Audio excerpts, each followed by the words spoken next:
नमस्कार दोस्तों, स्वागत है आपका बिहार बोर्ड स्टडी चैनल में। मैं प्रियतोष कुमार। आज हम हिस्ट्री का पढ़ेंगे, सेकेंड पार्ट है। उस दिन हम लघु उत्तरीय प्रश्न किए थे, आज हम दीर्घ उत्तरीय प्रश्न करेंगे एनसीईआरटी का, और इसमें नोट अपने से तैयार किया गया है। और एक बात याद रखिएगा, जितने भी दीर्घ उत्तरीय प्रश्न हैं उसे कभी भी पॉइंट में अगर उत्तर आप देते हैं तो आप थोड़ा भी लिखिएगा, उसमें आपको पूरा ज़्यादा नंबर मिलेंगे। तो इसलिए चलिए शुरू करते हैं। यह सेकेंड पार्ट है। वीडियो को अंत तक देखिएगा और स्क्रीनशॉट बीच में लेते रहिएगा, और स्क्रीनशॉट लेकर इसका फेयर और नोट आप तैयार कर लीजिएगा। वीडियो लास्ट तक आप देखिएगा।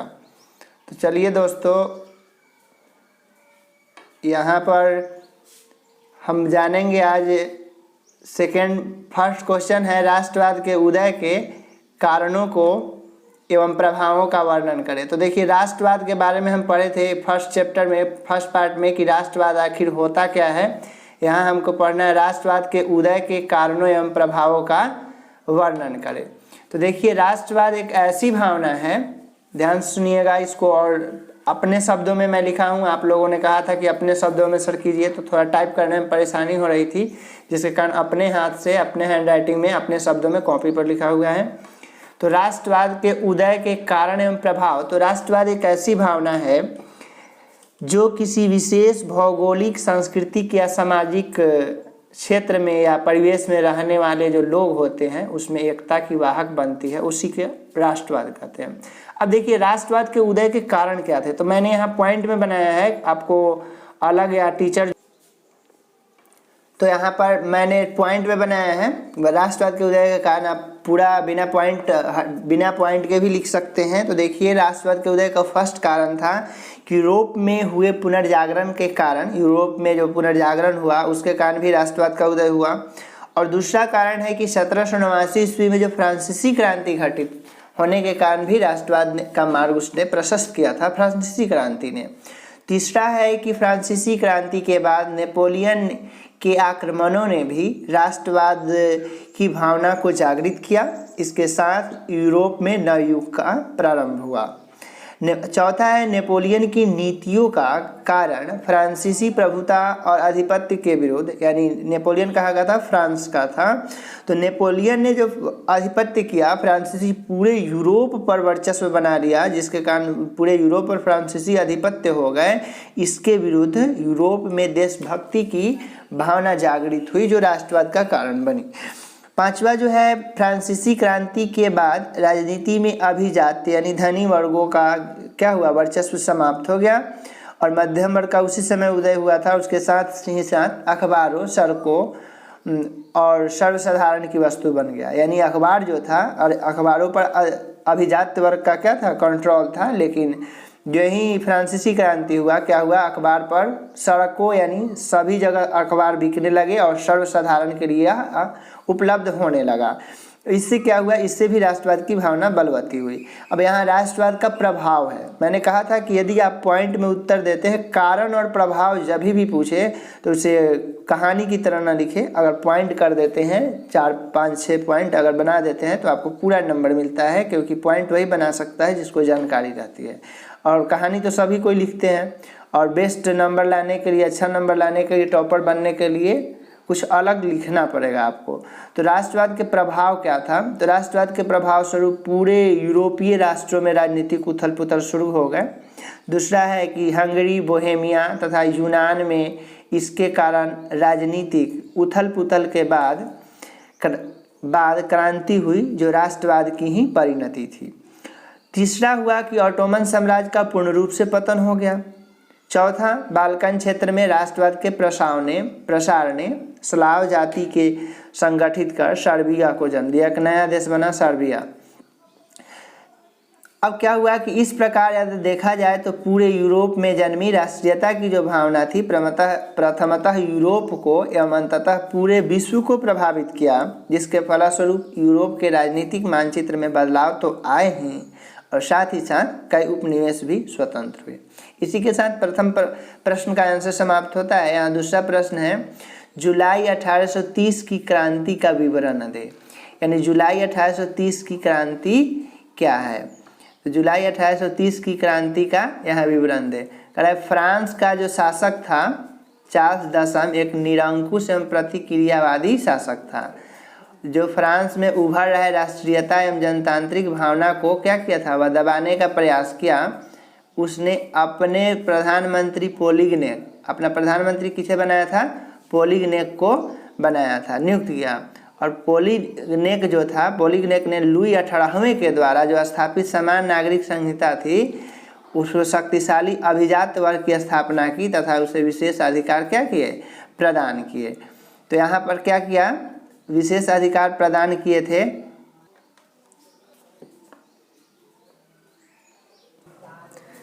क्या किया उसने, अभिजात वर्ग को क्या किया था, प्रयास किया अधिकार देने का।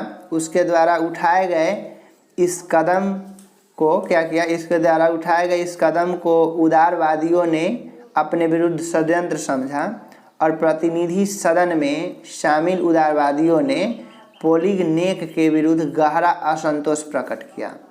अब देखिए, पोलिगनेक के विरुद्ध गहरा असंतोष प्रकट किया क्योंकि अभिजात वर्ग को विशेष छूट मिला। और चार्ल्स दशम ने इस विरोध को, इसको दशम पढ़ते याद रखिए, चार्ल्स दशम ने इस विरोध की प्रतिक्रिया स्वरूप 25 जुलाई 1830 को ईस्वी को 4 अध्यादेश पारित किए गए। इसके द्वारा उदारवादी विचारधारा का उसने गला घोटने का प्रयास किया। इन अध्यादेशों के पारित होते ही क्या हुआ कि पेरिस में क्रांति की लहर दौड़ गई और 28 जून 1830 को फ्रांस में गृह युद्ध प्रारंभ हो गया, जो जुलाई 1830 तक चला और इसे ही जुलाई 1830 ईस्वी की क्रांति कहा जाता है।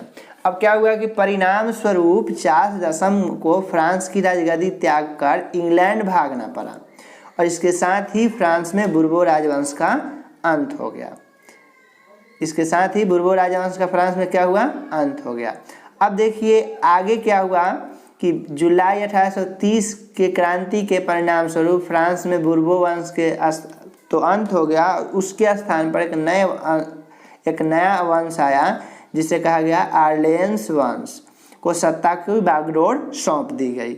और आर्लेन्स वंश जो था, आर्लेन्स वंश का शासक लुई फिलिप था। याद रखिएगा कौन था, लुई फिलिप था, जिसे उदारवादियों, पत्रकारों तथा पेरिस की जनता का समर्थन प्राप्त था। अतः उसकी उदारवादी नीतियां भी उन्हीं के पक्ष में थी, जिससे उसको क्या था, समर्थन प्राप्त था। एक यहाँ प्रश्न आया था, एक कोई लड़की कमेंट की थी या अनेक स्टूडेंट भी कमेंट किए थी कि अक्षय सर बताइए कि अधिकांश जो था इंग्लैंड क्यों भाग जाता था। मेजनी भी दो बार भाग कर इंग्लैंड गया, यहाँ भी चार्ल्स दशम भाग कर इंग्लैंड चला गया। क्योंकि देखिएगा इंग्लैंड जो है एक सुरक्षित देश है, इंग्लैंड जो है एक सुरक्षित है और द्वीपीय देश है जो चारों तरफ समुद्र से घिरा हुआ था। इसके कारण भी अधिकांश जितने भी गणतांत्रिक विचारधारा वाले लोग हुए वह सारे कहाँ चले जाते थे, इंग्लैंड चले जाते थे। अब चलिए तीसरे प्रश्न की ओर चलते हैं। तीसरा प्रश्न है इटली। तीसरा प्रश्न कह रहा है कि इटली के एकीकरण में मेजनी, काबूल, गैरीबाल्डी के योगदान हमको बताना है। 3 व्यक्ति का यहाँ कह सकते हैं कि योगदान, उनका जीवनी हमको बताना नहीं है, यहाँ योगदान पूछ रहा है। अगर संक्षिप्त जीवनी लिखे, परिचय दे, ऐसा रहता तो उनका जन्म मृत्यु का वर्णन करना अनिवार्य था। लेकिन वहाँ यहाँ पूछ रहा है कि इटली के एकीकरण में इन्होंने योगदान क्या दिया। तो देखिए सबसे पहले मेजनी के बारे में जानते हैं कि मेजनी जो था, मेजनी एक क्या था, साहित्यकार था, एक योग्य सेनापति था और गणतांत्रिक विचारों का समर्थक था। मेजनी सार्डिनिया पीडमोंट के शासक चार्ल्स एल्बर्ट के नेतृत्व में वह चाहता था कि इटली का एकीकरण हो। किसके नेतृत्व में? चार्ल्स एल्बर्ट के नेतृत्व में वह चाहता था कि इटली का एकीकरण हो। कौन? मेजनी यह चाहता था। किसके नेतृत्व में? चार्ल्स एल्बर्ट के नेतृत्व में। इटली के सभी प्रांतों का विलय कर एकीकृत, इटली के सभी प्रांतों का विलय कर एकीकृत क्या यहाँ करें, एकीकृत इटली का निर्माण करना चाहता था। और उधर जो पोप थे, ऐसे हम बताएं कि रोम के जो होता है ना, ईसाई जगत में जो सबसे महान और सबसे मुख्य माना जाता है उसे पोप बोला जाता है। उधर पोप भी इटली को धर्मराज बनाने का पक्षधर था। इस तरह मेजनी और पोप के विचारों में क्या उत्पन्न होने लगे, मेजनी और पोप के विचारों में टकराव उत्पन्न हो गया और इटली के एकीकरण का मार्ग अवरुद्ध हो गया। कालांतर में यानी समय बदलने के साथ ही ऑस्ट्रिया ने इटली के कुछ प्रांतों पर आक्रमण कर दिया, जिसमें सार्डिनिया पीडमाउंट के शासक चार्ल्स एल्बर्ट की पराजय हो गई। इस प्रकार मेजनी की पुनः हार हो गई और वह कहाँ चला गया, इंग्लैंड पलायन कर गया। कहाँ चला गया मेजनी, इंग्लैंड पलायन कर गया। अब मेजनी ने इटली के एकीकरण के लिए सन 1831 ईस्वी में उसने यंग इटली नामक संस्था की स्थापना की, जिसे नवीन इटली के निर्माण में काफ़ी भूमिका निभाई यहाँ है, भाग लिया। और सन 1934 में उसने एक बनाया यंग यूरोप। याद रखिएगा, यहाँ दो ऑब्जेक्टिव प्रश्न बन रहे हैं। मेजनी ने 1831 में क्या बनाया, यंग इटली, और 1834 में उसने क्या बनाया, यंग यूरोप नामक संस्था का उसने गठन किया है और आंदोलन को भी प्रोत्साहित किया कि दूसरे देश में यंग यूरोप जो बनाया इसके तत्व चाहता था कि दूसरे यूरोपीय कंट्री में भी क्या हो, आंदोलन चले। तो यहाँ तक 1848 में मेटरनिख के पतन के बाद उसका यूरोपीय इटली राजनीति में फिर से आगमन हुआ, लेकिन फिर पराजय के कारण उसको इटली छोड़कर जाना पड़ा और कहाँ भाग गया, इंग्लैंड चला गया। तो यहाँ पर देखते हैं कि सभी कहाँ जा रहे हैं, इंग्लैंड ही चले जा रहे हैं। मेजनी का समाप्त हुआ। चलिए आते हैं, अब हमको जानना है काउंट काबूर के बारे में। आखिर काउंट काबूर कौन था? तो देखिए, काउंट काबूर एक सफल कूटनीतिज्ञ राष्ट्रवादी था। वह इटली के एकीकरण में सबसे बड़ा बाधा किसे मानता था, ऑस्ट्रिया को।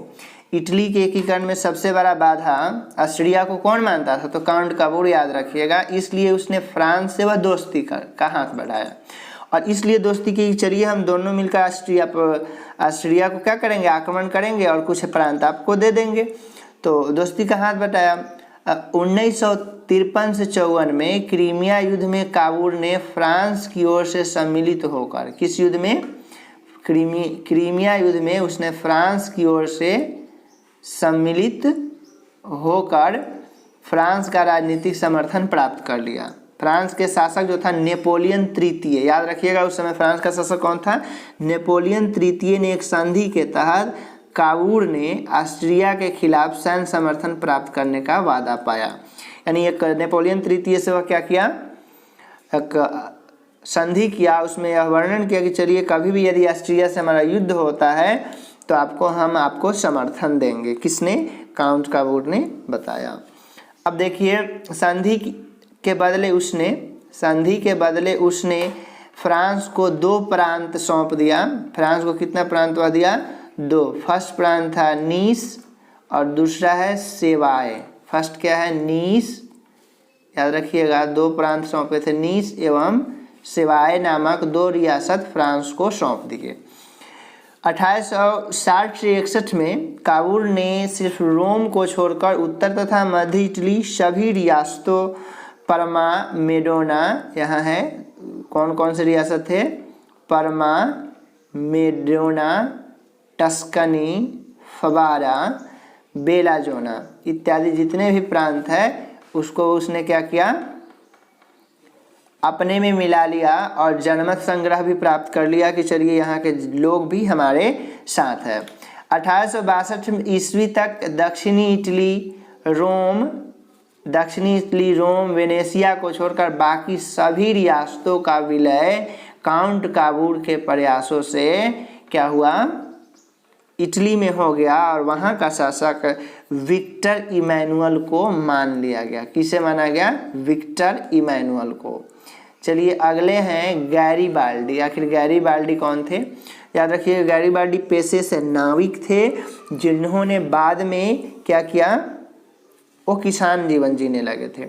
चलिए यहाँ शुरू करते हैं। गैरीबाल्डी, महान क्रांतिकारी गैरीबाल्डी सशस्त्र क्रांति के द्वारा यानी हथियारों के क्रांति के द्वारा रियासतों को एकीकृत कर गणतंत्र की स्थापना का प्रयास किया।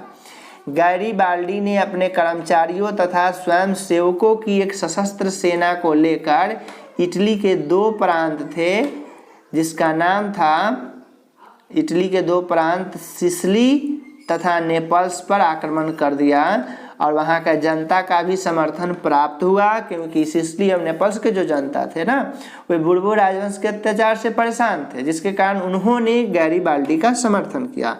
फलस्वरूप गैरीबाल्डी की जीत हुई और उसने दक्षिणी इटली के जीते हुए क्षेत्र को क्या किया, बिना किसी विक्टर इमैनुअल को वह सौंप दिया, बिना किसी संधि के। वह संधि नहीं किया, वह राष्ट्र के प्रति समर्पित था, बिना संधि किए उसने विक्टर इमैनुअल को क्या किया, सौंप दिया। उसने अपनी सारी संपत्ति राष्ट्र को समर्पित कर दी। 1871 ईस्वी तक इटली का एकीकरण मेजनी, काबूल और गैरीबाल्डी जैसे राष्ट्रवादी नेताओं के योगदान के कारण पूर्ण हुआ।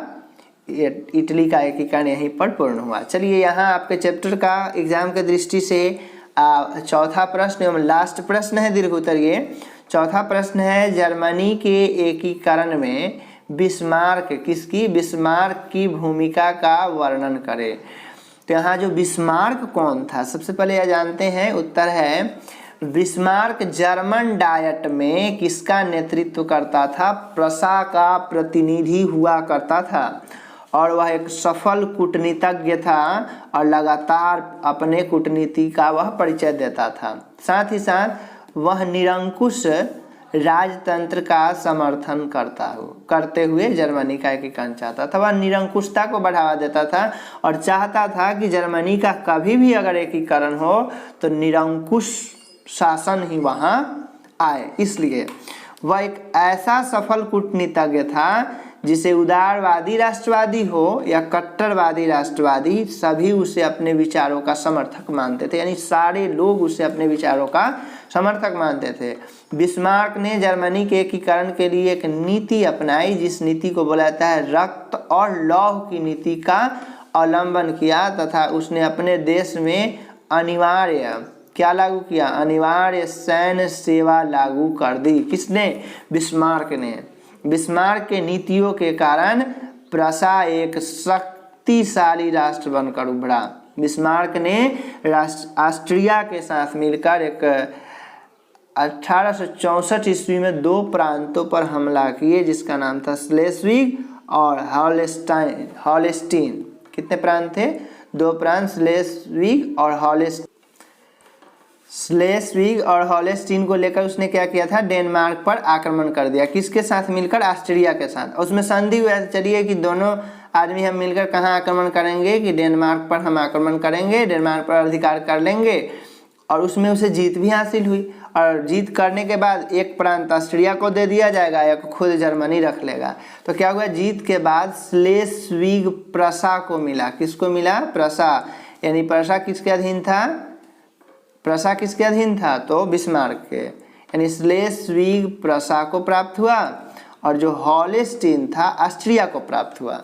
लेकिन एक बात ध्यान रखिएगा, यहाँ फिर एक चाल चला बिस्मार्क ने।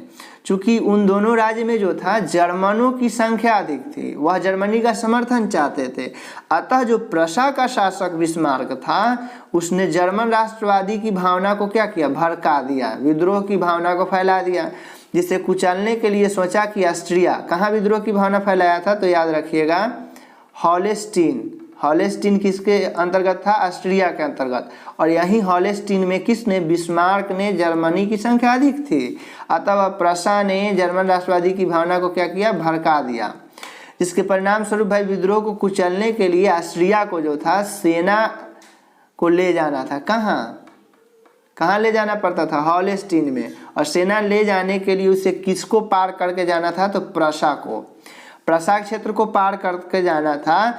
और जब प्रशा क्षेत्र को वह पार करते हुए जा रहा था तो ऐसा करने से बिस्मार्क ने रोक दिया, जिसके कारण क्या हुआ कि 1866 ईस्वी में ऑस्ट्रिया ने समझा कि हमारे विरुद्ध जो प्रशा है वह क्या कह रहा है, षड्यंत्र रच रहा है। इसीलिए 1866 में ऑस्ट्रिया ने प्रशा के खिलाफ युद्ध छेड़ दिया, जिसे एक युद्ध कहा गया, सेडोवा का युद्ध।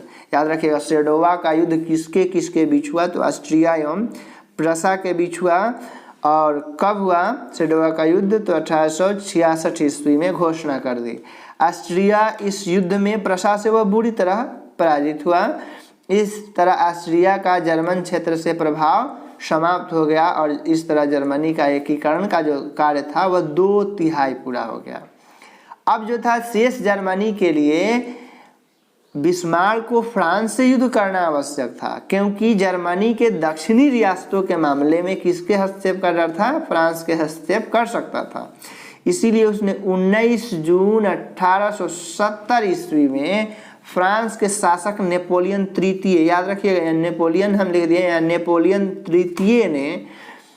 तृतीय ने प्रशा के खिलाफ युद्ध की घोषणा कर दी। और वहाँ सेडोवा था, वहाँ क्या था याद रखिएगा, 1866 का जो युद्ध था सेडोवा का युद्ध था, यहाँ सेडान है का क्या है, सेडान का युद्ध कितना में हुआ?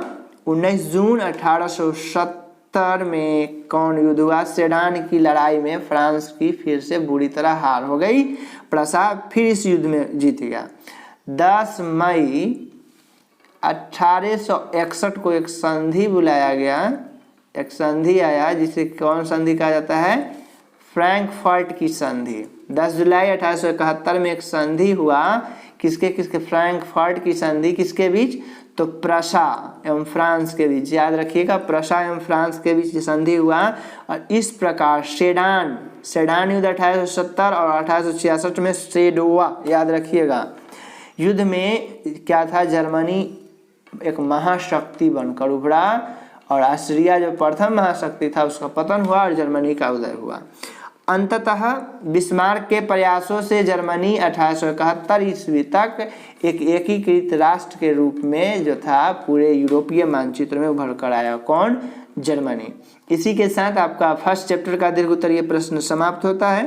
यदि वीडियो आपको अच्छा लगा हो तो चैनल को लाइक करें और वीडियो को लाइक करें, चैनल को सब्सक्राइब करें और अपने मित्रों के पास अधिक से अधिक शेयर करें, जिससे कि आपके जो भी मित्र हैं वे भी आसानी से पढ़ सके। वीडियो देखने के लिए धन्यवाद।